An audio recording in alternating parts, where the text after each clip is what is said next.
सबको शालोम।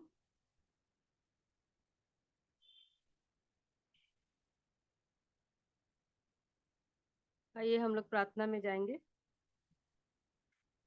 धन्यवाद धन्यवाद जीवित अनुग्रहकारी दयालु प्रेमी पिता परमेश्वर, उद्धारकर्ता मुक्तिदाता प्रभु यीशु मसीह के पवित्र और मीठे नाम से हम आपके चरणों के निकट में आते हैं। आपको हम हृदय से धन्यवाद और धन्यवाद देते हैं पिता, आज के इस दिन के लिए। प्रभु जी, हमारे जीवन में पिता आपने इस नए दिन को जोड़ा है, इसके लिए हम आपका हृदय से धन्यवाद करते हैं पिता। सचमुच में कितने ऐसे लोग हैं प्रभु जी जो आज के दिन को नहीं देख पाए पिता, लेकिन आपकी दया तरस करुणा हम पर बनी है प्रभु जी कि आप हमें जीवितों के मध्य में रखे हैं पिता। इसके लिए हम आपका हृदय से धन्यवाद करते हैं, धन्यवाद देते हैं पिता। सुबह से लेकर अभी तक पिता हर बातों में आपने हमारी सहायता मदद अगुवाई की है प्यारे प्रभु जी, धन्यवाद देते हैं पिता। इस सुंदर से झुंड में प्यारे प्रभु जी इस वचन की संगति में जुड़ने का अवसर हमारे जीवन में आपने दिया है पिता। इसके लिए हम आपका हृदय से धन्यवाद धन्यवाद करते हैं पिता। हमारे स्वास्थ्य को आपने पहले से ठीक किया है पिता, इसके लिए हम आपका हृदय से धन्यवाद करते हैं प्यारे प्रभु जी। धन्यवाद देते हैं प्यारे प्रभु जी की प्रतिदिन पिता आप वचनों से हमसे बोलते हैं, बातचीत करते हैं, इसके लिए हम आपका हृदय से धन्यवाद करते हैं प्यारे प्रभु जी की हर दिन हमारी आवश्यकता के अनुसार पिता आप अपने उन भेद और रहस्य की बातों को हमारे जीवन में आप प्रकट करते हैं। इसके लिए हम आपका हृदय से धन्यवाद करते हैं प्यारे प्रभु जी, धन्यवाद देते हैं प्यारे प्रभु जी। जितने भी लोग प्यारे प्रभु जी वचन का प्रचार करते हैं, जहाँ कहीं भी प्रभु जी जिस किसी भी माध्यम से पिता आप उन हर एक के संग और साथ होइए प्यारे प्रभु जी, ताकि वचन पिता अधिकाई से अधिकाई पिता इस दुनिया के कोने कोने में पहुंचने वाला हो सके। जो भी प्रभु जी अभी तक वचन को ग्रहण नहीं कर पाए हैं पिता, हर एक घुटना झुकने पाए प्रभु जी, हर एक मुख अंगीकार करने वाला हो सके प्यारे प्रभु जी, हर एक मन विश्वास करने वाला हो सके कि सचमुच में प्रभु जी आप ही प्यारे प्रभु जी खुदावन है। प्यारे पिता सच्चे परमेश्वर आप ही हैं, इस बात को हर एक लोग जानने वाले हो सके प्यारे पिता।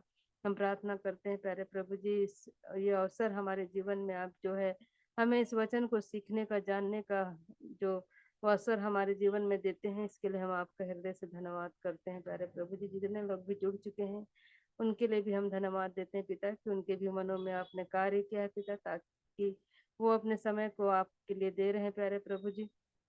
आप जो वचन से बताना चाहते हैं उन बातों को सीखने के लिए ललाहित है पिता, उनके जीवन में ये भूख और प्यास बनी है प्यारे प्रभु जी, इसके लिए हम आपका हृदय से धन्यवाद करते हैं पिता। जो लोग नहीं जुड़ पा रहे हैं प्यारे प्रभु जी, हम नहीं जानते हैं उन कि जो भी कारण है पिता, उनकी जो भी रुकावटें हैं, बाधाएं हैं पिता, अड़चने हैं पिता, आपके नाम से वो दूर हो सके प्यारे प्रभु जी। उन्हें भी ऐसा मन दीजिए, उनके मनों को तोड़िए प्यारे प्रभु जी, वचन से बोलिए, बातचीत करिए कि इस संगति में जुड़ सके और आपके उन वचन की बातों को जान सके प्यारे प्रभु जी, और उनसे भी आप जो बात करते हैं उन बातों को हम तक वो प्रकट करने वाले हो सके पिता, ताकि हम प्रभु जी एक दूसरे कि जीवन में आप जो वचन कार्य कर रहे हैं प्यारे प्रभु जी, जिससे बोल रहे हैं उन बातों को प्रभु जी हम सीखने वाले हो सके पिता। जो भी आज के दिन में हम गीतों को गाते हैं, वचनों को पढ़ते हैं पिता, गवाहियों को देते हैं, हर एक बातों के लिए हम आपसे आशीष और अगुवाई चाहते हैं प्यारे प्रभु जी, और सिर्फ आपके नाम को हम महिमा देते हैं प्यारे पिता कि आप प्यारे प्रभु जी हर दिन पिता हमारे जीवन को नया और नया बनाते जा रहे हैं, इसके लिए हम आपका हृदय से धन्यवाद करते हैं प्रभु जी। सुबह से लेकर अभी तक जो भी हमसे गलती पाप अपराध हुए होंगे प्रभु जी, हमारे बोलने से, देखने, सुनने, समझने से प्यारे प्रभु जी दया करके हमें आप क्षमा करें पिता। और जब वचन की संगति में जब हम जाते हैं प्यारे प्रभु जी, हमारे हृदयों को खोलिए, हमारे आत्मिक कानों को खोलिए प्यारे प्रभु जी, और हम प्यारे प्रभु जी जो भी वचन सीखते हैं, जिस किसी के थ्रू आप हमें बोलना चाहते हैं प्यारे प्रभु जी, हम अपने आप की तैयारी करने वाले हो सके पिता।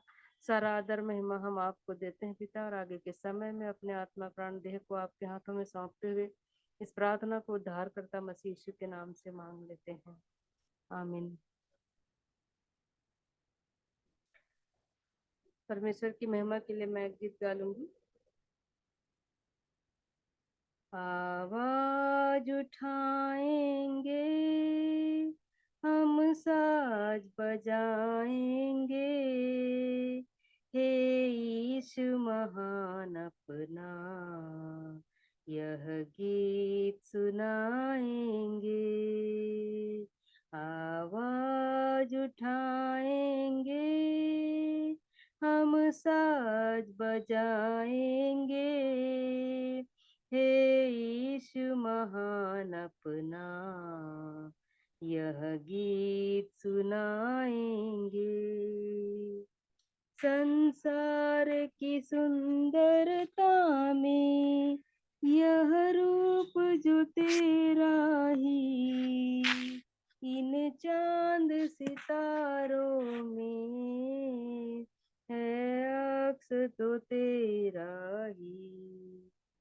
संसार की सुंदरता में यह रूप जो तेरा ही, इन चांद सितारों में है अक्स तो तेरा ही। महिमा की तेरी बातें हम सबको बताएंगे। हे यीशु महान अपना यह गीत सुनाएंगे। आवाज उठाएंगे, दिल तेरा खजाना है, एक पाक मोहब्बत का था पा न सका कोई, सागर है तू उल्फत का। दिल तेरा खजाना है, एक पाक मोहब्बत का था पा न सका कोई, सागर है तू उल्फत का। हम तेरी मोहब्बत से दिल अपना सजाएंगे। हे यीशु महान अपना यह गीत सुनाएंगे। आवाज उठाएंगे, ना देख सका हमको तू पाप के सागर में, और बन के मनुष्य आया आकाश से सागर में। ना देख सका हमको तू पाप के सागर में, और बन के मनुष्य आया आकाश से सागर में। मुक्ति का तू दाता है, दुनिया को बताएंगे। हे यीशु महान अपना यह गीत सुनाएंगे। आवाज उठाएंगे, हम साज बजाएंगे।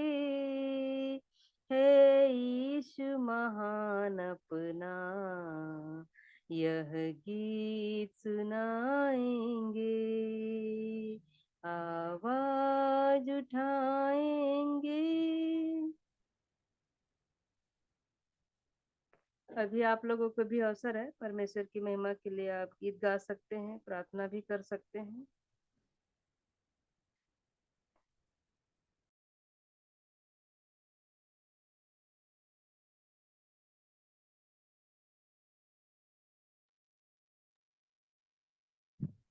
सबको जय मसीह की। मैं भी प्रभु की स्तुति में एक गीत गाना चाहूंगी। जो काम मैं ना कर सका, वो काम मेरे लिए किया।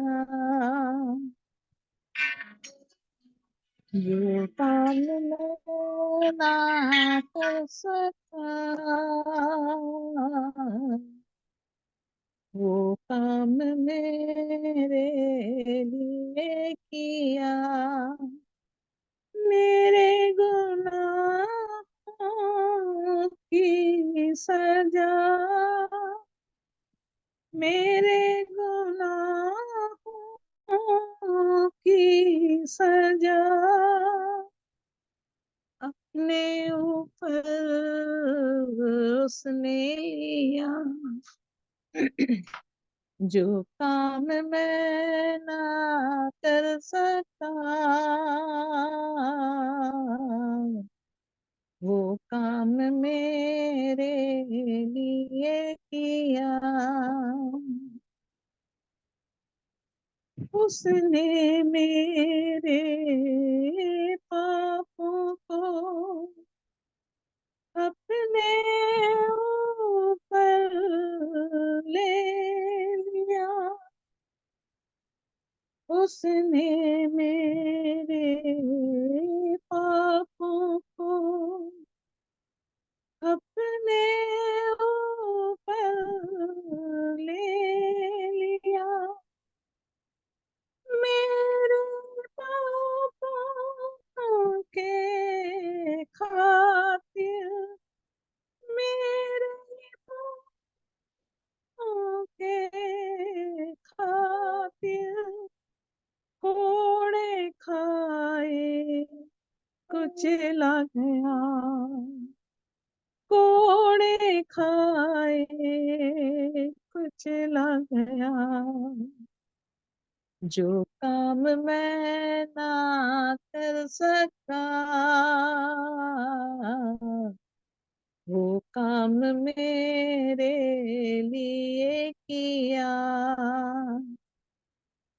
जो काम मैं ना कर सका वो काम मेरे लिए किया। सहता रहा पर मुँह ना खोला, मेरे लिए वो सताया गया, सहता रहा पर मुँह ना खोला, मेरे लिए वो सताया गया, दोष लगा कर मुँह पर थूका, दोष लगा कर मुँह पर थूका, किसने इस पर ध्यान किया, किसने इस पर ध्यान किया, जो काम मैं ना कर सका वो काम मेरे लिए किया, जो काम मैं ना कर सका वो काम मेरे लिए किया। इस दुनिया में रह कर भी आंखें दी थी अंधों को, इस दुनिया में रह कर भी आंखें दी थी अंधों को, लंगड़े चले थे मुर्दे जिए थे, लंगड़े चले थे मुर्दे जिए थे, पर लोगों ने ठुकराया, पर लोगों ने ठुकराया, जो काम मैं ना कर सका वो काम मेरे लिए किया, जो काम मैं ना कर सका वो काम मेरे लिए किया, मेरे गुनाहों की सजा मेरे गुनाहों की सजा अपने ऊपर उसने लिया, अपने ऊपर उसने लिया। जो काम मैं ना कर सका वो काम मेरे लिए किया। जो काम मैं ना कर सका वो काम मेरे लिए किया। सचमुच प्रभु का धन्यवाद, उसने मेरे पापों को अपने पर उठा लिया और मेरे ही पापों के खातिर उसने कोड़े खाए। मेरे गुनाहों की खातिर वो सहता रहा और मुंह नहीं खोला। वो मेरे लिए सताया गया, दोष लगाकर उसके मुंह को थूका गया। किसने इस पर ध्यान किया? मेरे गुनाहों की सजा को उसने अपने ऊपर उठा लिया। ये मेरा प्रभु यीशु मसीह है, जो मेरे माता के गर्भ में आने से पहले 2000 साल पहले वो मेरे लिए अपनी कुर्बानी दे दिया। वो मेरा मसीहा जो मुझसे बेइंतहा प्यार करता है। सचमुच वो काम मैं नहीं कर सकती थी जो उसने मेरे लिए पूरा किया। मैं अपने परमेश्वर पिता का हृदय से धन्यवाद करती हूँ।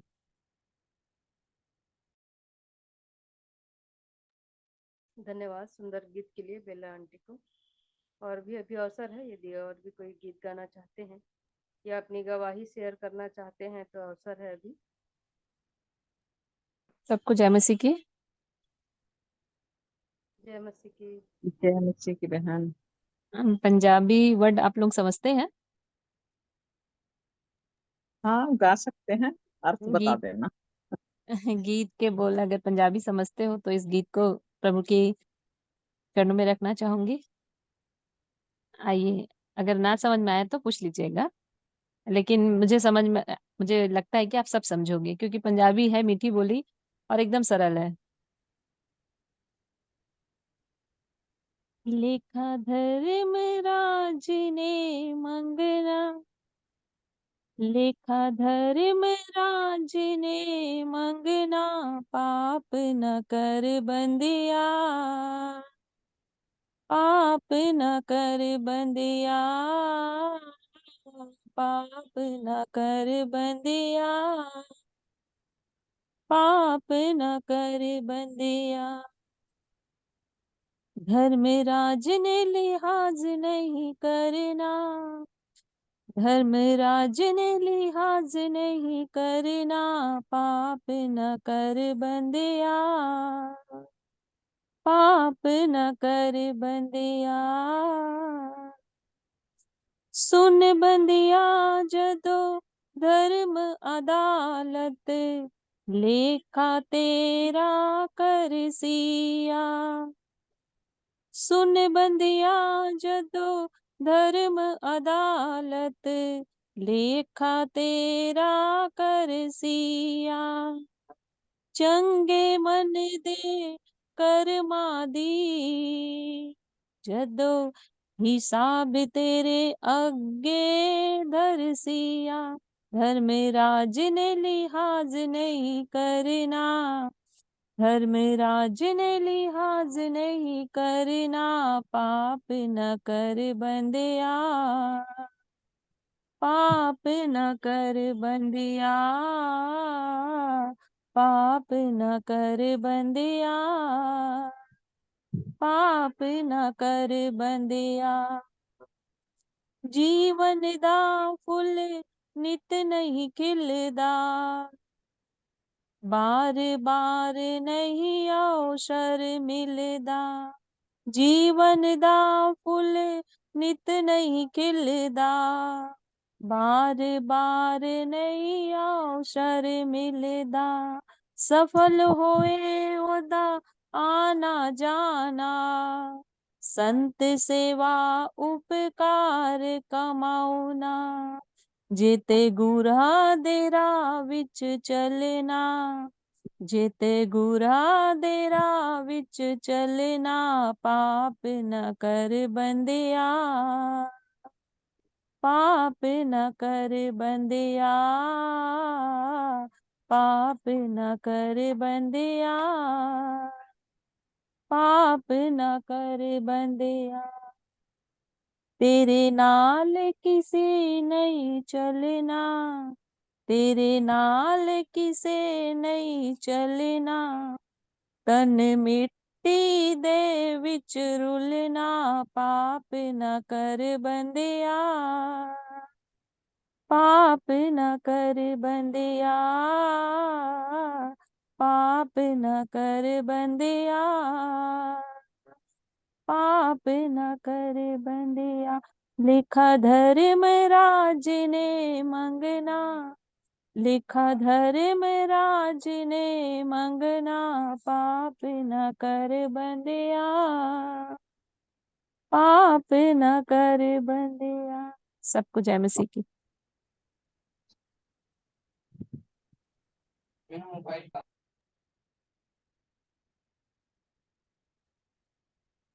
सुंदर गीत के लिए निशा बहन को अभी भी अवसर है। यदि कोई और भी स्तुति गीत गाना चाहते हैं या गवाही शेयर करना चाहते हैं तो अवसर है। गीत गीत के बोल आप लोगों को समझ में आए? हाँ, थोड़ा थोड़ा आया है, पूरा जी तो नहीं। जी जी।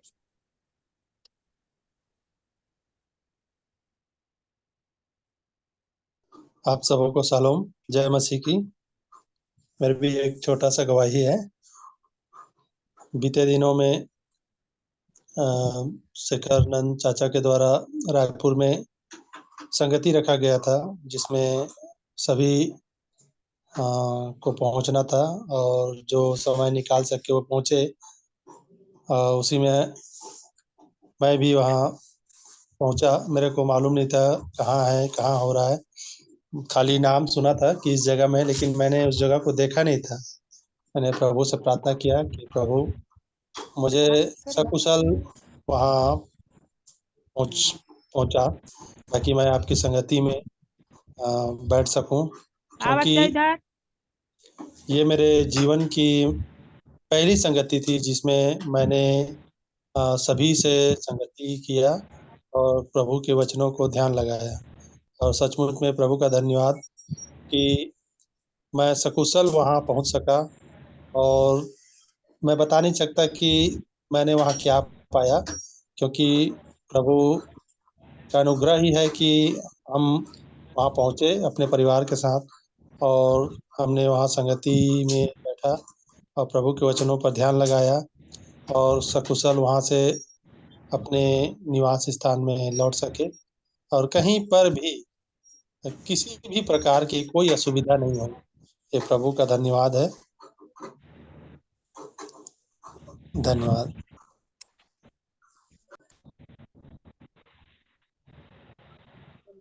सुंदर गवाही के लिए सचमुच में परमेश्वर वहां तक वो पहुंच सके और उस मीटिंग के लिए परमेश्वर का धन्यवाद।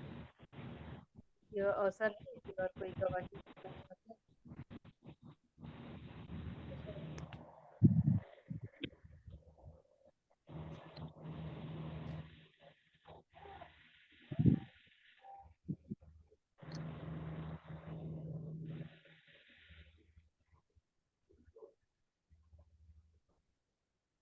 गिर जाएगा।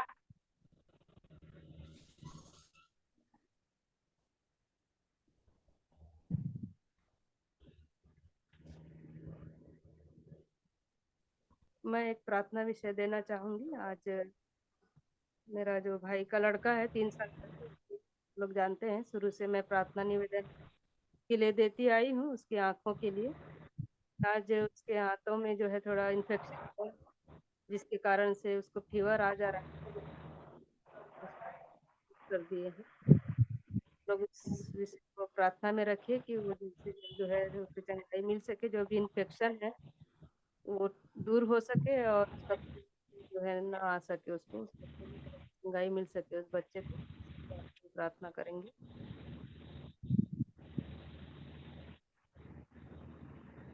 कोई गवाही नहीं दे रहे हैं तो बेला आंटी को निवेदन करेंगे वचन के भाग के लिए।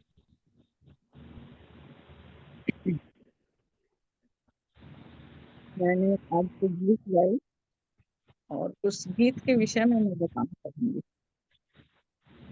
1989 और 90, ये 88 में मैं अपने जीवन को प्रभु के हाथ में रखी और प्रभु के वचन से भाई चार्ल्स के द्वारा इस उद्धार के मार्ग में चलना आरंभ करी। और मैं प्रभु को बहुत धन्यवाद देती हूँ कि मैंने इस सत्य के जीवन को चलने के लिए एक निर्णय लिया कि इस जीवन को मैं कभी अपने से अलग नहीं करूंगी, क्योंकि 88 तक मैं, उसके पहले भी 81 में एक बार इस जीवन का अनुभव की थी। और वो कन्वेंशन था और कन्वेंशन चल रहा था, वहां पर जब सभा के समाप्ति का समय आया तब वहां जो परमेश्वर के दास ने एक कहानी के द्वारा लोगों को दिया किया और कहानी में हमने ये कहा कि परमेश्वर का दास ऐसे ही प्रचार कर रहा था और प्रचार करते करते परमेश्वर का आत्मा एक नाम को बार बार उसके सामने प्रकट कर रहा था। तब जब मीटिंग का आखिरी समय आया तो प्रभु के उस दास ने उस नाम को ले लेके बार बार उस स्त्री को पुकारा। तो परमेश्वर का आत्मा कह रहा है कि आगे आकर अपना जीवन समर्पित कर दो। प्रभु कह रहा है कि आप सामने आओ और अपना जीवन समर्पित कर दो। परंतु भीड़ में उस नाम की कोई स्त्री नहीं है और लास्ट में वो सभा खत्म हो गई, प्रार्थना हुई अंतिम और वो सभा गई। और वो सारी सभा समाप्त होने के बाद में थोड़ी दूर में आगे भीड़ लग गई और भीड़ लगने के कारण से जब लोग जाके देखे तो एक स्त्री का एक्सीडेंट हुआ और वो स्त्री की मृत्यु हो गई। और तब जब उस भीड़ में किसी ने उसे पहचाना तो ये वही नाम था जिसको प्रभु की बुलाहट में परमेश्वर का दास पुकार कर कह रहा था। वो स्त्री उस भीड़ में थी परंतु वो प्रभु के पास नहीं आई और प्रभु के उस दास की बुलाहट को ना सुन के सभा समाप्त होने के बाद वो अपने घर जा रही थी और उसका एक्सीडेंट हुआ और उसकी मृत्यु हो गई। और तब प्रभु का वचन, अपना म्यूट कर लें, किसका माइक है। और तब प्रभु का वचन ये सुन के 81 में एक मीटिंग चल रही थी सेक्टर 9 में और मुझे, मैं भी अटेंड करी और ये सुन के मुझे भी नाइट ड्यूटी करना था पूरे दिन। और नाइट ड्यूटी जाने के लिए बस मैं अपने घर गई, तुरंत रेडी हुई और मैं निकल गई। और परमेश्वर का ये वचन मुझे बहुत कि उस स्त्री ने प्रभु की आवाज को नहीं सुना और वो नाश हुई। या आप आज प्रभु की आवाज को सुनकर आप भी उस स्त्री के समान नहीं चाहते हैं, या आप प्रभु की बुलाहट को सुनकर परमेश्वर को अपना जीवन देना चाहते हैं। ये प्रभु के दास की वो अंतिम आवाज मेरे कान में बार बार गूंज रही थी। और मैं उसी धुन में, सेक्टर 9 से हॉस्पिटल बहुत दूर नहीं था, हम लोग जनरली पैदल ही ड्यूटी जाते थे और मैं भी अपना सिर नीचा किए हुए और मैं केवल उस आवाज को सुनते हुए अपने जीवन को देखते हुए चली जा रही थी। और बीएससी की एक बहुत बड़ी गाड़ी, बस, तो मेरे सामने कब खड़ी हो गई और उसका ड्राइवर जब उतर के मुझे बोला, सिस्टर आप इतनी बड़ी गाड़ी भी नहीं देख रहे हैं क्या? तब मुझे होश आया, तब मैंने देखी मेरे सामने एक इतनी बड़ी बस खड़ी हुई है।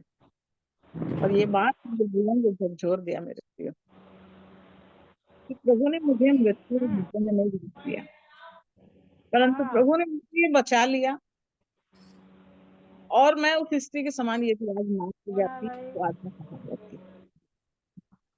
और ये बात मेरे जीवन में मुझे रात भर उस ड्यूटी में कायल करती रही। मैं ऑपरेशन थिएटर में ड्यूटी करती थी। उस रात को ये ऑपरेशन, परंतु मेरी आत्मा बहुत व्याकुल थी और मैं पूरी रात आंसू बहाती रही और मैं प्रभु से माफी मांगती रही और मैं कहती रही ये कि प्रभु तू मुझसे प्यार करता है, तूने मुझे मृत्यु के हाथों में नहीं जाने दिया, तूने मुझे उस भाग में नहीं जाने दिया। और मेरे प्रियो, मैं आज भी उस क्षण को याद करती हूँ तो मेरी आंखों में आंसू भर जाते हैं कि मेरा प्रभु मुझसे कितना प्यार करता है।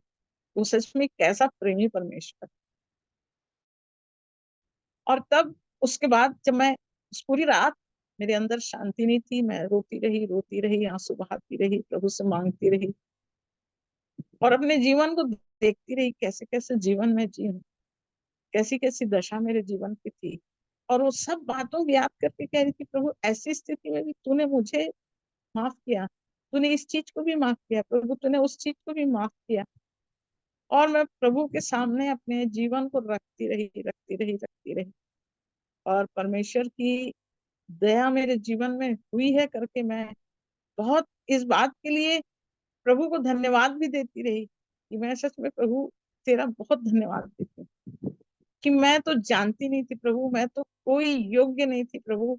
तू मुझे हटा के जिंदगी से खत्म कर देता, तू मुझे अपने पास से हटा देता, मुझे उस नरक में डाल देता। मैं जा सकती थी प्रभु, क्योंकि मेरे अंदर तो कोई अच्छाई नहीं, मेरे अंदर तो कोई भलाई नहीं, परंतु आपने मुझे जीवन दिया।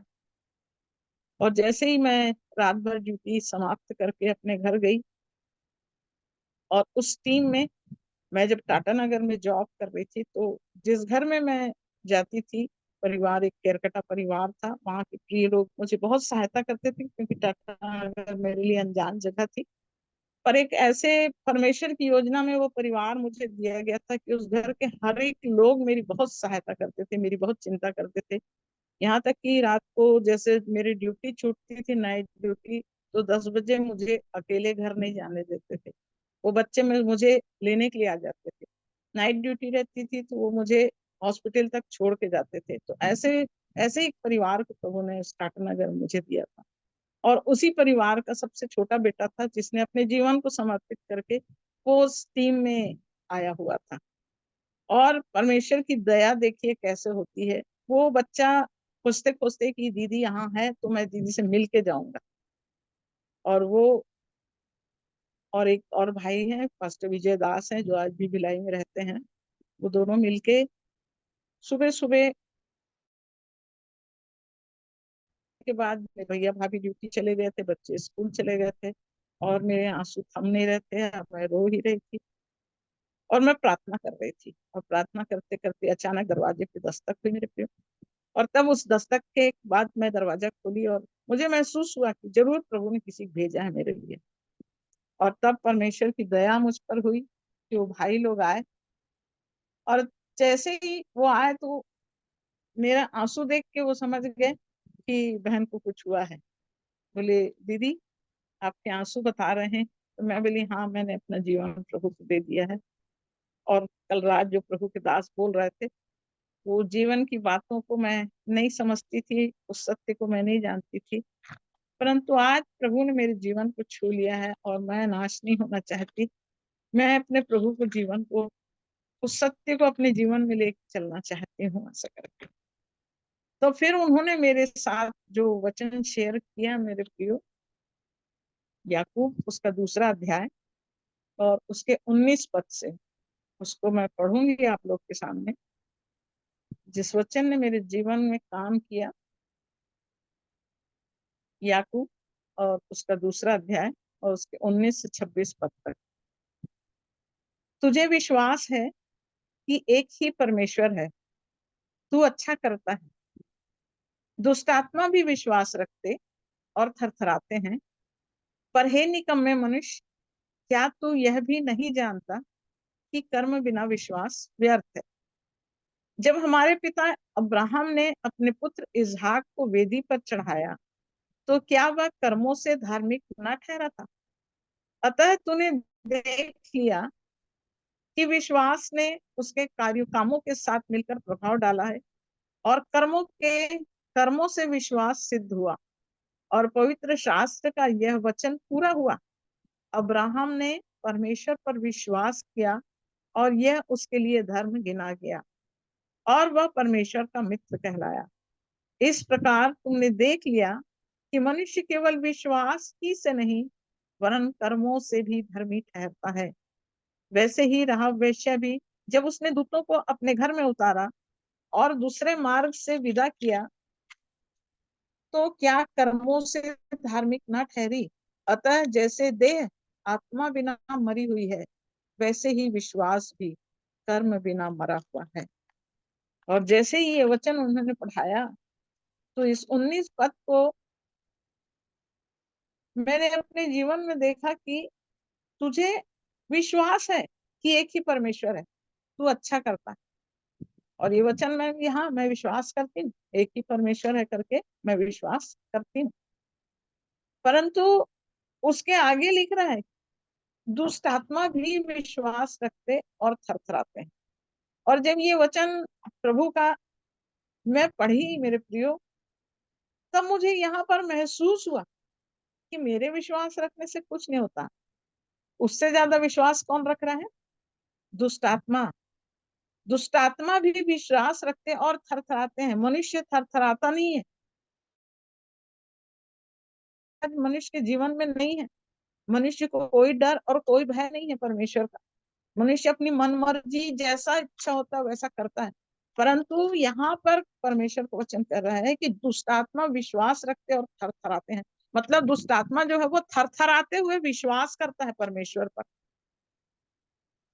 और ये वचन जब मेरे जीवन में मेरे को पढ़ाया गया तो मैं इस विषय को लेकर बहुत अपने जीवन में ध्यान करने लगी कि क्या सच में दुष्ट आत्मा से ज्यादा विश्वास, बड़ा विश्वास मेरे अंदर है?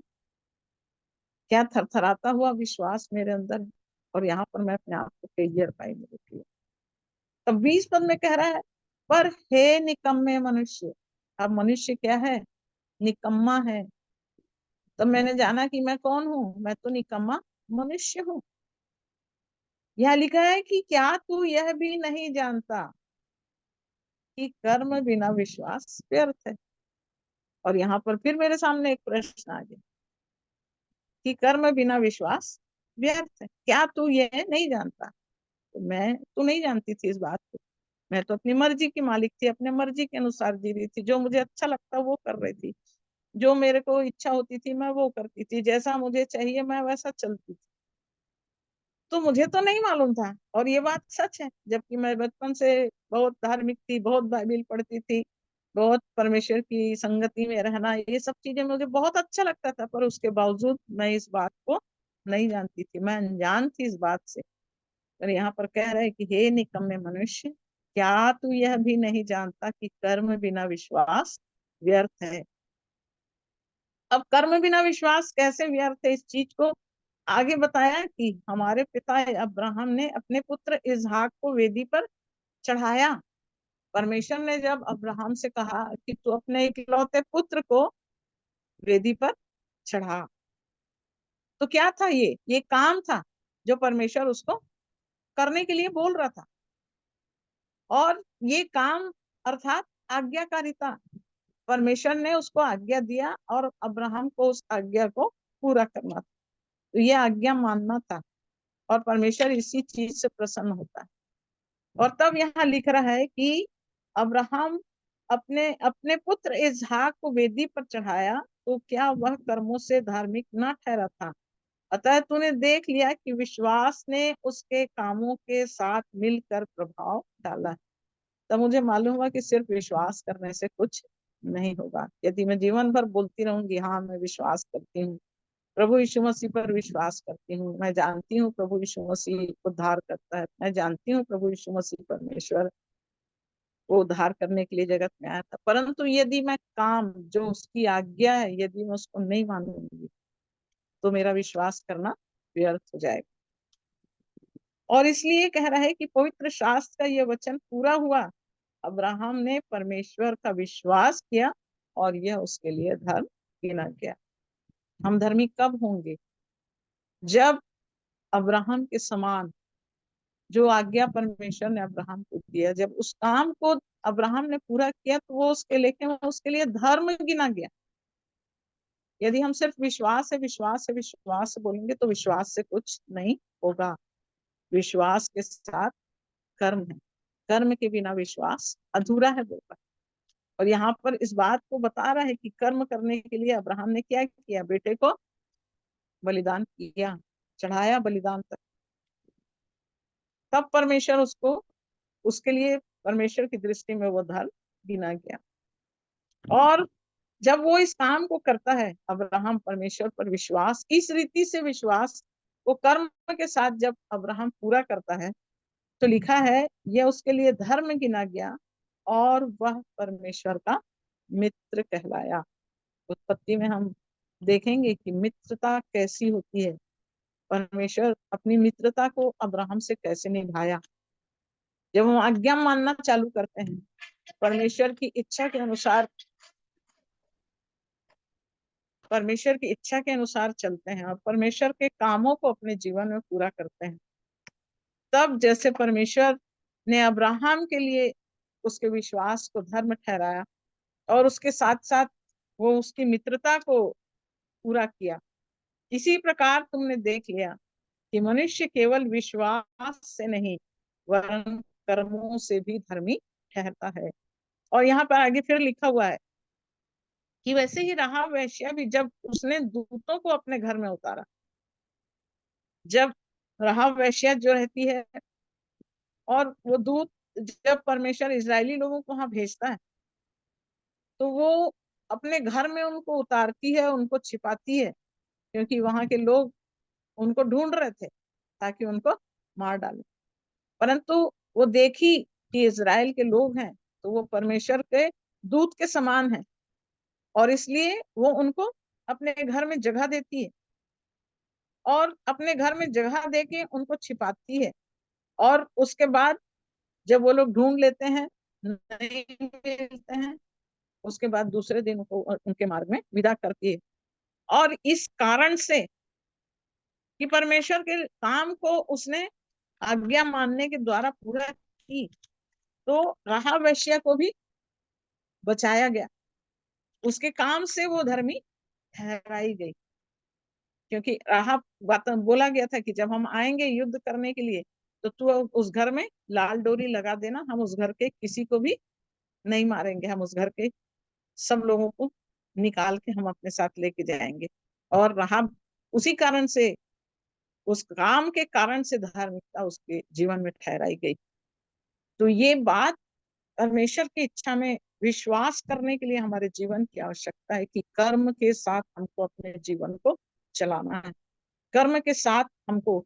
और तब फिर मैंने इस जीवन को अपने अंदर लिया और तब मैंने जाना कि सिर्फ विश्वास, अकेला विश्वास नहीं है, धार्मिकता कैसे पूरी होगी, आज्ञा मानने के द्वारा, कर्मों के द्वारा। जब हम आज्ञा मानेंगे, प्रभु के मार्ग में चलना है ना। और तब यहाँ वचन कह रहा है अतः जैसे देह, 26 पद में लिखा है आत्मा बिना मरी हुई है। देह, यदि आत्मा नहीं है तो देह मरी हुई है। हमारे अंदर से यदि आत्मा निकल गई तो हमारी देह का कोई लाभ नहीं है, फिर वो जीवित नहीं रहेगी। जैसे देह आत्मा के बिना मरी हुई है, वैसे विश्वास भी कर्म के बिना मरा हुआ है। तो हम कौन सा विश्वास, कैसे विश्वास कर रहे हैं? आज बहुत से विश्वासी हैं, कैसे विश्वासी हैं?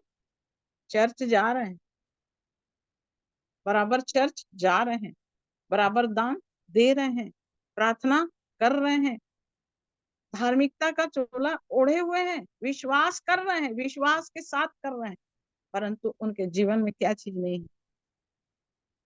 यहाँ लिखा है जैसे देह आत्मा के बिना मरी हुई है, वैसे विश्वास कर्म के बिना मरा हुआ है। अब कर्म हमको करना क्या है? प्रभु की आज्ञा को मानना है और आज्ञाकारिता को अपने जीवन में विश्वास के साथ पूरा करना है। तब हम, हमारे लिए ये धर्म गिना जाएगा, है ना। रोमी 10वां अध्याय निकालेंगे, रोमियो की पत्री।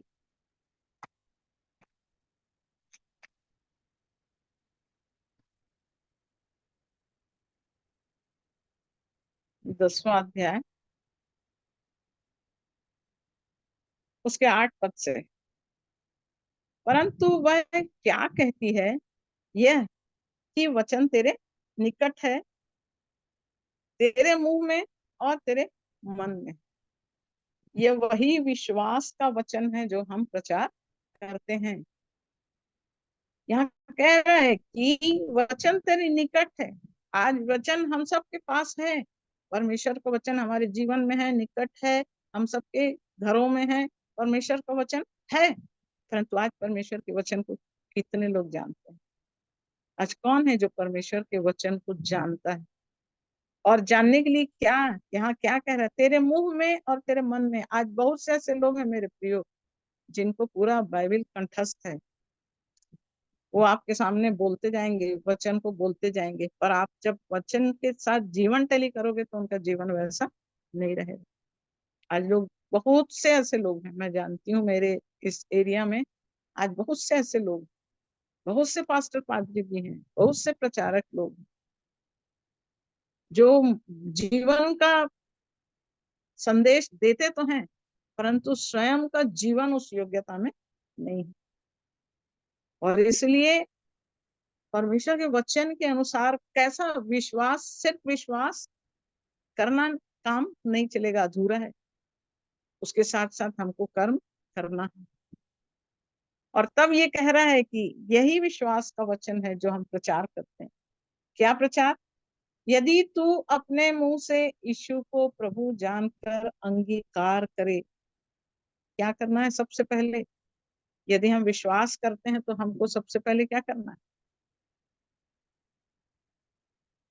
यदि हम विश्वास करते हैं तो हमको सबसे पहले क्या करना है? यीशु को प्रभु जानकर अंगीकार करना है। और मुंह से यीशु को प्रभु जानकर अंगीकार करे और अपने मन से विश्वास करे कि परमेश्वर ने उसे मरे हुए में से जिलाया। यीशु मसीह कुछ काम करने के लिए इस धरती पर आया था। वो मनुष्य बनकर मृत्यु को पूरा करके, मृत्यु पर जय पा करके फिर से वो पिता के दाहिने जा बैठा है। तो वो कुछ काम करने आया था, वो करने आया था। रोमी 3:23 कहता है कि सबने पाप किया और परमेश्वर की महिमा से रहित है। और यीशु मसीह उसी पापी मनुष्य को उसके पापों से छुड़ाने के लिए, अर्थात मृत्यु जो मनुष्य के जीवन का भाग था, है ना, मृत्यु हमारे जीवन का भाग था, और उस मृत्यु को क्या किया, उसने अपने ऊपर ले लिया।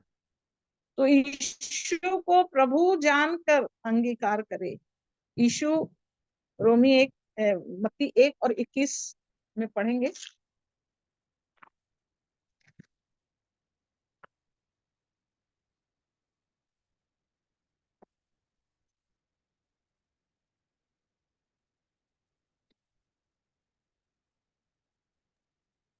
मत्ती 1 और उसका 21 पद में लिखा हुआ है, वह पुत्र जनेगी और तू उसका नाम यीशु रखना, क्योंकि वह अपने लोगों का उनके पापों से उद्धार करेगा। यीशु कौन है?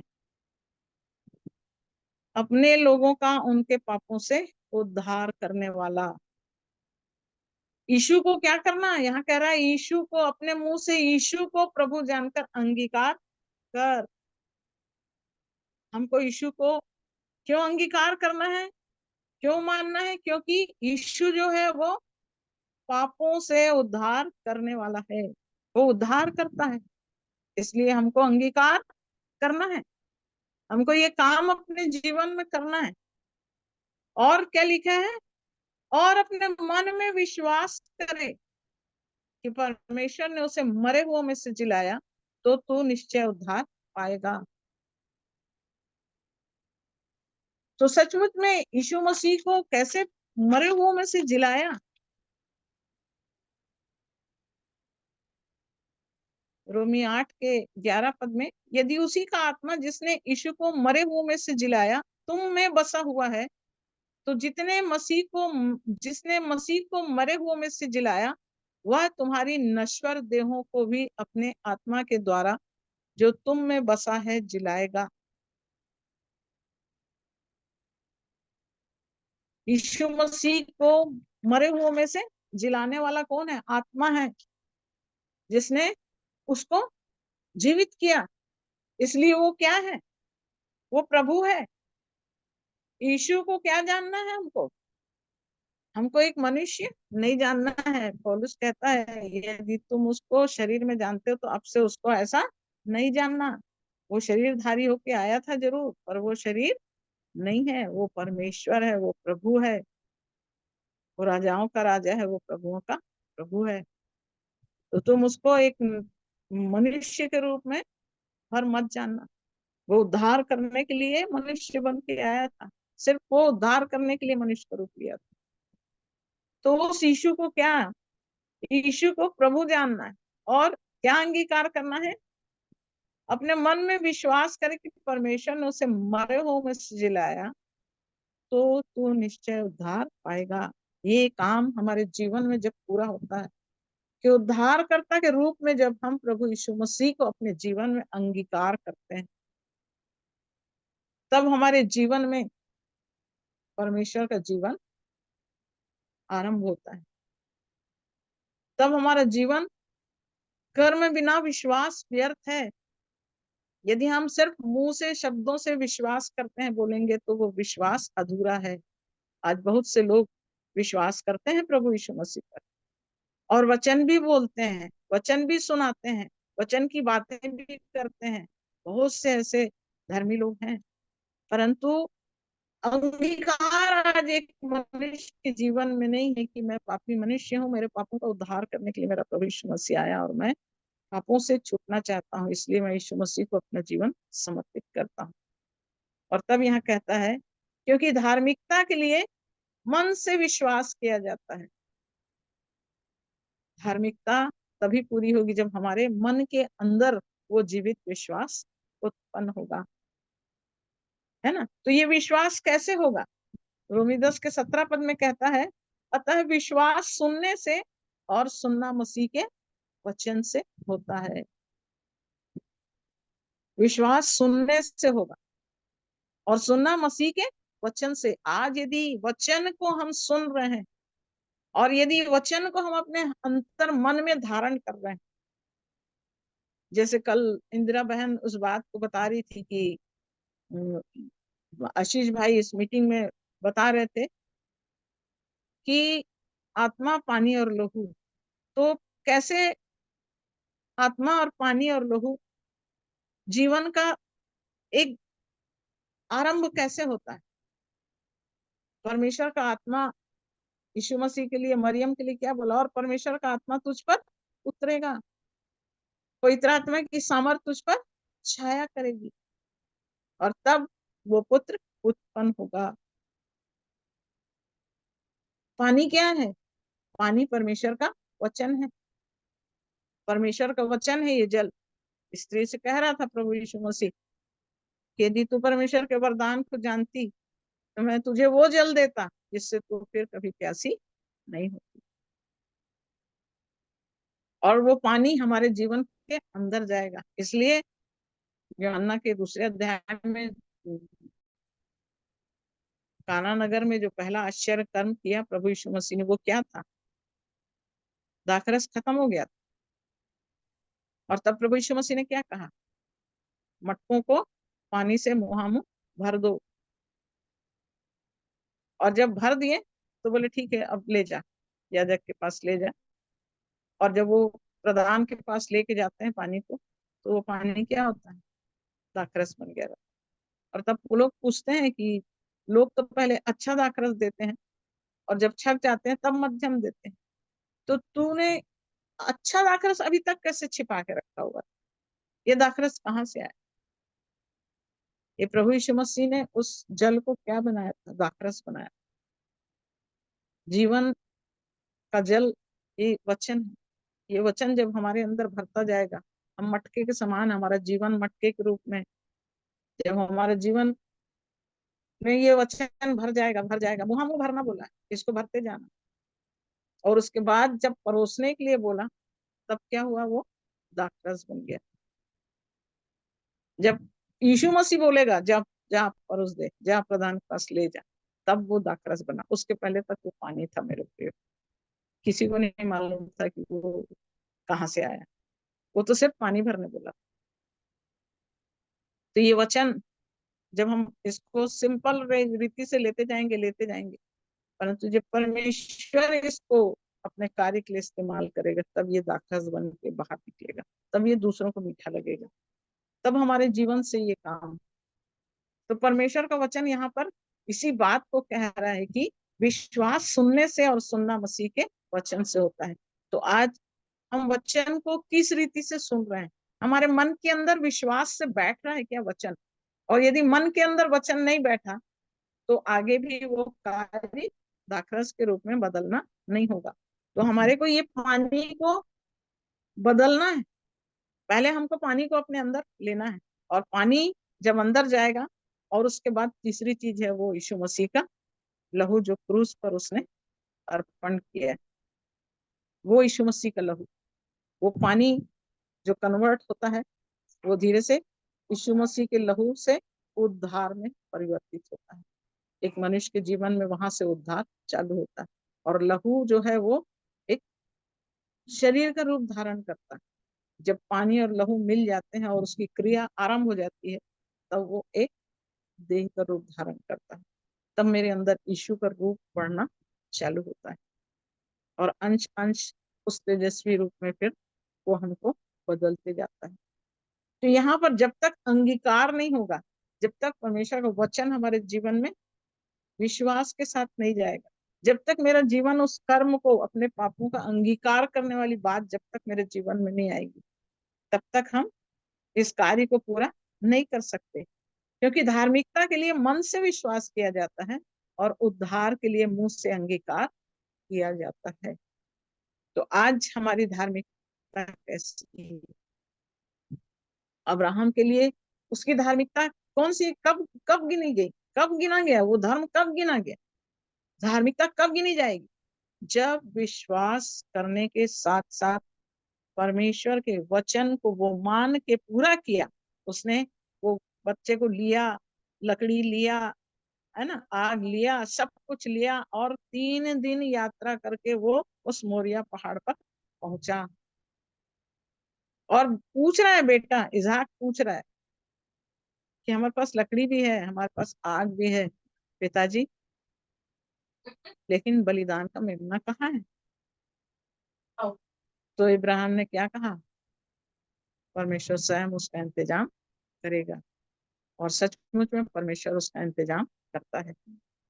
उसको बोला तो था अब्राहम को कि तेरे बेटे को वेदी पर चढ़ाना, लेकिन जब वो वेदी पर चढ़ाता है, जब उसको बांधता है और वेदी पर चढ़ा देता है, और हाथ में छुरी लेके जब हाथ को उठाता है, उत्पत्ति पुस्तक में पढ़ोगे आप तो आपको पूरा मिल जाएगा ये सारी चीजें, कि जैसे ही परमेश्वर हाथ को उठाता है अब्राहम उस बच्चे को मारने के लिए, वहां से स्वर्ग से परमेश्वर कहता है उसको, अब्राहम रुक जा, मैंने तेरे विश्वास को देख लिया है, और तेरा बेटा नहीं, वो देख, वो झाड़ी में वो मेमना बचा हुआ है, उस मेमने को ले और उसका बलिदान कर। परमेश्वर क्या बताना चाह रहा था? परमेश्वर वास्तव में क्या बताना चाह रहा था अब्राहम? कौन है वो मेमना? यूहन्ना 1:29 में लिखा हुआ है कि देखो वो परमेश्वर का मेमना जो जगत का पाप उठा लिए जाता है। ये परमेश्वर का मेमना, जगत के पाप को उठाने वाला वो मेमना, इब्राहिम के बेटे इसहाक के बलिदान से मनुष्य का जीवन उद्धार नहीं पा सकता, परंतु उद्धार जगत का मेमना प्रभु यीशु मसीह के द्वारा है। इस बात को अब्राहम को परमेश्वर बताना चाहता है। कब? जब आज्ञाकारिता के साथ अब्राहम ने इस काम को अपने जीवन में पूरा किया। उद्धार हमारे जीवन में तभी पूरा होएगा मेरे प्रियो, जब हम आज्ञाकारिता के साथ परमेश्वर के जीवन को अपने अंदर लेकर, उसकी बातों को सुनकर, उसकी बातों को मानकर, जैसा वो कह रहा है उसके अनुसार हम अपने जीवन को बदलते जाएंगे, अपने जीवन में वैसा चलते जाएंगे, तब हम परमेश्वर की उस योजना में, उस धर्म के गिने जाने वाले उस रूप और आकार में हम आएंगे। तो परमेश्वर हमारे जीवन को इस रीति से बदलने के लिए कार्य करना चाहता मेरे प्रिय, कि कर्म बिना विश्वास व्यर्थ है। जैसे आत्मा बिना देह मरी हुई है, वैसे ही कर्म बिना विश्वास व्यर्थ है। और ये वचन हमारे जीवन के लिए, हमारे जीवन को सत्य के मार्ग पर चलने के लिए प्रतिदिन इस वचन को मन के अंदर विश्वास के साथ लेते जाना है। जब हम विश्वास के साथ मन के अंदर इस वचन को लेंगे, तो हम आज्ञा मानने के द्वारा अपने जीवन में उसको हृदय में पहुंचाएंगे, और हृदय जो है वो कमांड करके हमारे जीवन में उसको कार्य रूप में परिणत करेगा।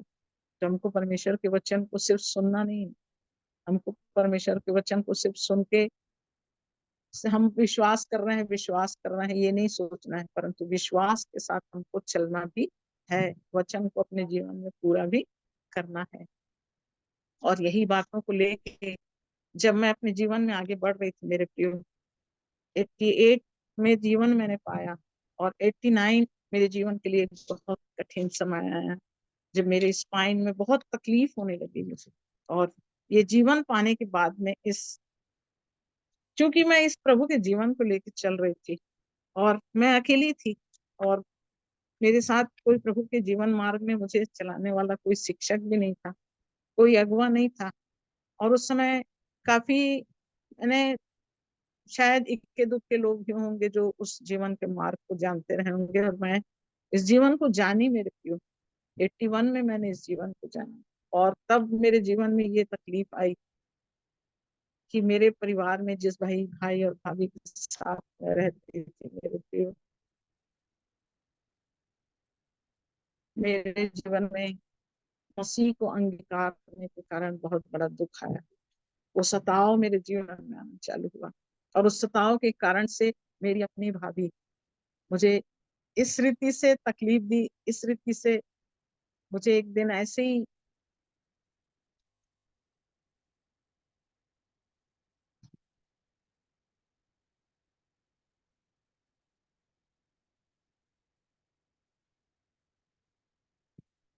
मुझे मार सहना पड़ा मुझे। और वो रीढ़ की हड्डी की चोट थी जो मुझे लगी, और 2.5 से 3 महीने मैं हॉस्पिटल में थी।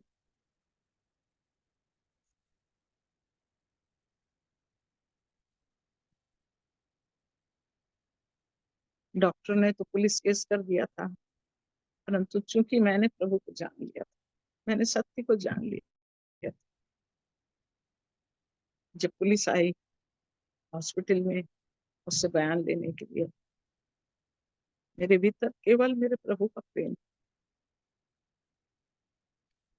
और मैंने उन पुलिस वालों से कह दिया कि मुझे कोई केस नहीं करना है, मेरा यीशु मसीह जिसने जगत को माफ किया है वो तो मेरी भाभी है। उन्होंने बहुत बार मुझसे कहा कि देखो बेटा, आप बहुत छोटे बच्चे हो, मैं मात्र 23 साल की थी उस समय, आप बहुत छोटे बच्चे हो, आपको ऐसी चोट लगी है, आप क्या बोल रहे हो, आपको नहीं मालूम। मैंने कहा मुझे मालूम है, मैं क्या बोल रही हूँ मैं जानती हूँ, मेरे परमेश्वर ने सबको क्षमा किया है, मैं उनको क्षमा करूंगी।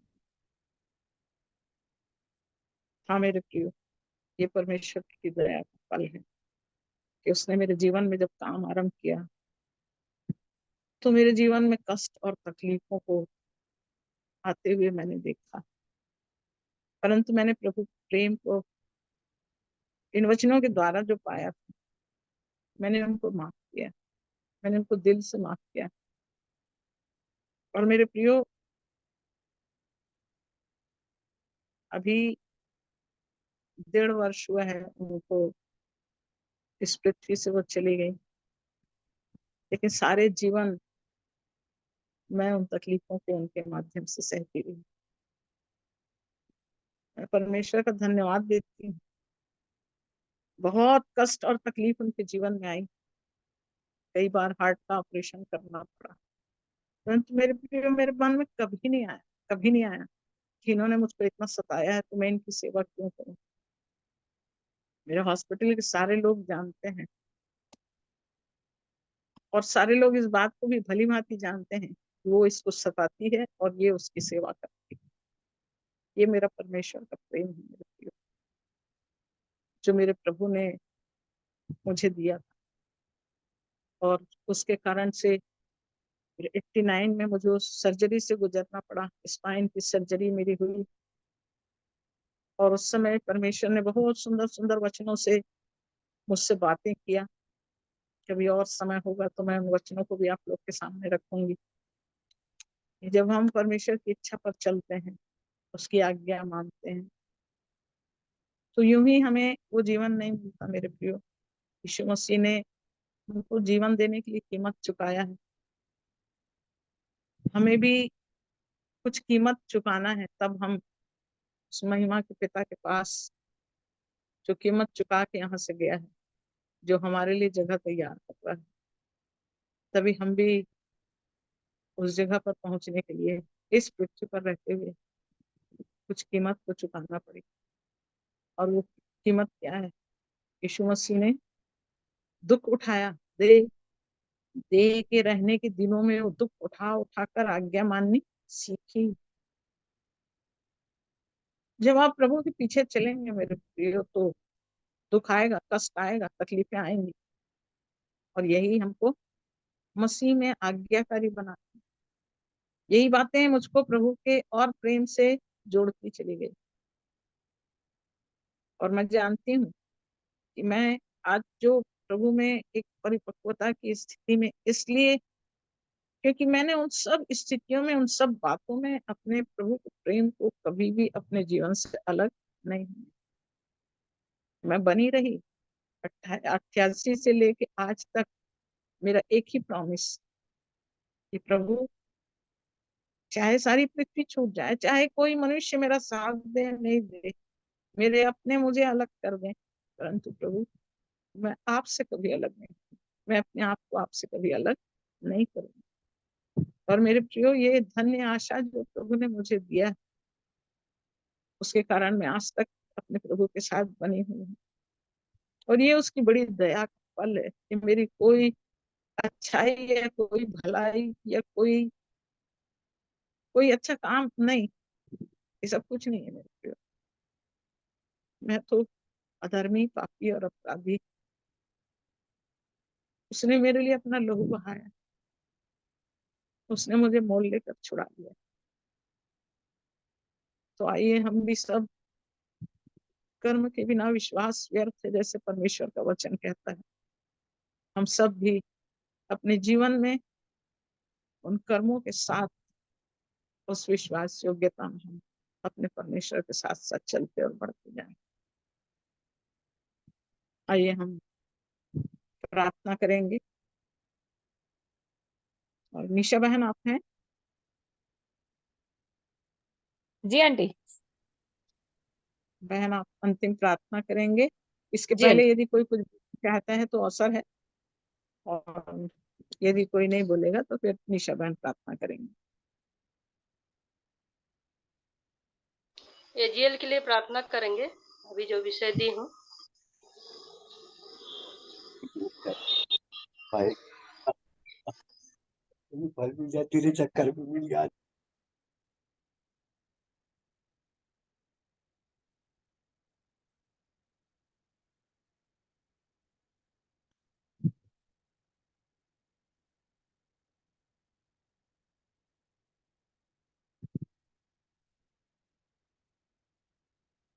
निशा बहन प्रार्थना में अगुवाई करेंगे, और एजेल के लिए भी प्रार्थना करेंगे ना। उसकी तबीयत खराब है, फीवर आ रहा है, और उसकी अतड़ियों में जो भी इन्फेक्शन है, प्रभु अपने पवित्र लहू से धो दे, शुद्ध कर दे। उस बच्चे के लिए भी प्रार्थना करेंगे। जी आंटी। आइए अपने हाथों को जोड़े, अपना मन परमेश्वर को लगाए। सचमुच में आज का वचन आंटी, जो गीत मैंने गाया था और आपने जो गवाही दी, वो बिल्कुल इस गीत के अनुसार था कि लेखा जो धर्मराज है, हमारा परमेश्वर है, वो लेता है जब हम उसकी आज्ञा में नहीं चलते। तो सचमुच परमेश्वर जीवन का जो फूल दिया वो नित नहीं खिलता और बार बार हमें अवसर भी नहीं मिलता। तो परमेश्वर का धन्यवाद देती हूँ कि इस गीत के अनुसार जो आपने गवाही बताई थी वो पूरा इस पे ही लागू होता है। और परमेश्वर का धन्यवाद देती हूँ सुंदर वचन के लिए कि कैसे दुष्ट आत्मा थरथराती है। तो आज मनुष्य सचमुच वचन सुन के भी नहीं थरथराता। मैं परमेश्वर का धन्यवाद देती हूँ। आइए प्रार्थना में चलते हैं। सर्वशक्तिमान सर्वज्ञानी सर्वरूपी खुदा बाप, धन्यवाद देते हैं प्यारे पिता, आपके चरणों के समीप आते हैं आपके प्रिय बेटे हमारे उद्धारकर्ता प्रभु यीशु मसीह के मीठे धन नाम के द्वारा। धन्यवाद देते हैं प्यारे पिता आज की सुंदर शाम के लिए, जो आपने सबको एक चित एक मन होके अपने स्थान में बैठाया प्रभु जी, क्योंकि स्वर्ग तेरा सिंहासन, पृथ्वी तेरे पैर की चौकी है खुदा बाप। और धन्यवाद देते हैं कि हम इस धरती पे रह के तेरी चौकी के सम्मुख आते हैं प्यारे पिता, और तुझे धन्यवाद देते हैं मेरे स्वामी।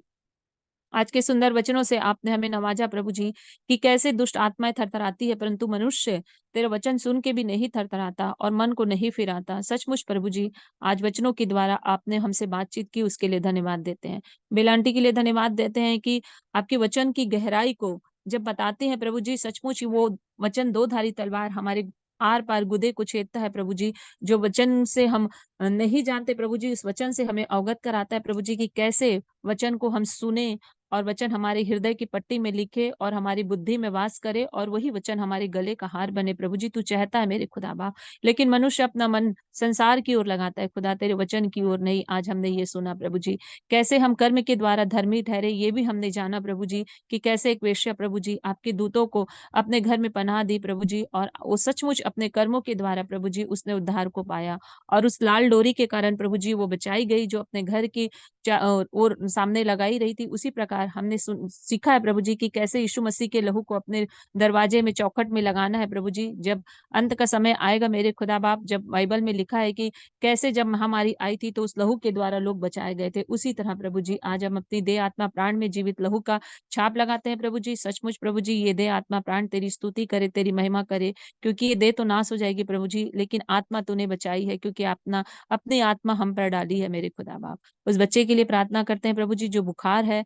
हम कुछ नहीं जानते प्रभु जी, लेकिन तू सब कुछ जानता है, क्योंकि सारे मनुष्य तेरे बनाए हुए हैं प्रभु जी। नाम जो लिया गया है प्रभु जी, सचमुच प्रभु जी, हम उस नाम को भी देखिए सुन के भूल जाते हैं मेरे खुदा बाप, लेकिन तू एक भी बातों को भूलता नहीं और हमें याद दिलाता है, स्मरण दिलाता है प्रभु जी, कि हम क्या क्या करते हैं। उस बच्चे के लिए हृदय से प्रार्थना करते हैं प्रभु जी, कि वो बच्चा जो बीमार है उसे चंगाई देने वाले खुदा आप है प्रभु जी। हाँ खुदा बा, क्योंकि तूने कहा है तू विश्वास करेगी तो मेरी महिमा को देखेगी। हम विश्वास करते हैं प्रभु जी, कि तेरे वचन को सुनने के द्वारा और आज प्रार्थना के द्वारा वो बच्चा चंगाई पा चुका है मेरे खुदा बा। धन्यवाद देते हैं प्यारे पिता, पूरे झुंड को आपके सामर्थी हाथों में सौंपते हैं, विशेषकर बेला आंटी को मेरे खुदा बाप, कि उनके घर को प्रभु जी अपने सरदूतों के पहरा में ढाकते हो प्रभु जी, और सचमुच उन्हें आपने खड़ा किया। मैं इसके लिए धन्यवाद देती हूँ प्रभु जी, उनके पूरे परिवार को और इस छोटे से झुंड को जो एक चित एक मन लगा के प्रभु जी आपकी ओर निहारते हैं खुदा बाप, क्योंकि स्वर्ग तेरा सिंहासन और पृथ्वी तेरे पैर हमारे पैर की चौकी है मेरे खुदा बाप। सचमुच प्रभु जी, हम उस चौकी में बैठते हैं प्रभु जी जहां तू पैर रखता है प्रभु जी, और हमें उस उत्तम भाग को देता है प्रभु जी, जैसे मटके का पानी आपने भरा अपने चेलों से भरवाया प्रभु जी, और जब तक आपने परोसा नहीं खुदा वो दाख रस बना मेरे खुदा बाप। उस आज्ञाकारिता के कारण मेरे खुदा बाप हम आपका धन्यवाद देते हैं प्रभु जी, सारे वचनों के लिए जो हमने सुना है प्रभु जी, वो हमारे हृदय की पट्टी में लिखा जाए और हमारी बुद्धि में वास करे मेरे खुदा बाप, और वही वचन हमारे गले का हार बने, ताकि मनुष्य को परमेश्वर आपका आपका स्वरूप मनुष्य के रूप में देख सके प्रभु जी, की कैसे तू हमारे अंदर रहता है मेरे खुदा। धन्यवाद देते हैं प्रभु जी, सारी महिमा सारा आदर सारा जलाल आपको देते हैं प्रभु जी, इस रात्रि के समय के लिए। मीठी नींद देना प्रभु जी, जब हम सोए शरीर में तो आत्मा में तुझसे बातचीत करे खुदा बाप। धन्यवाद के साथ बिनती यीशु मसीह के मीठे धन नाम से मांग लेते हैं, सुनिए और दया से कबूल करिएगा। आमीन आमीन। आमीन। हम्म। सबको जय मसीह की। जय मसीह की सभी को। जय मसीह की भाई, जय मसीह की। अमन भाई हैं क्या हमारे बीच में?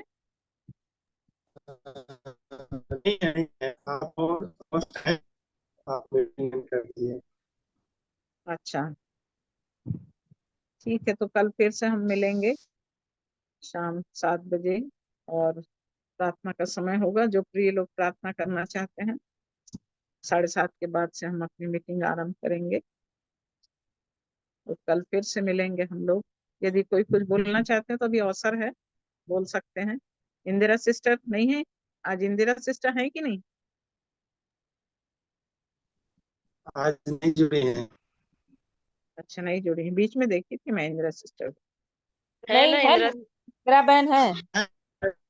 है ना? कैसे चुप है? तबीयत पर जुड़ी है। ठीक है क्या?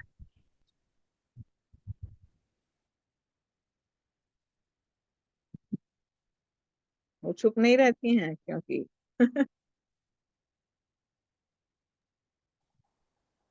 मालिक ने लेकिन आवाज नहीं आया शायद। हाँ, हो सकता है। ठीक है, तो हम आज अपनी फिर मीटिंग को एंड करते हैं ना। सबको good night. Good night. Good night. चलो। Good night. चलो।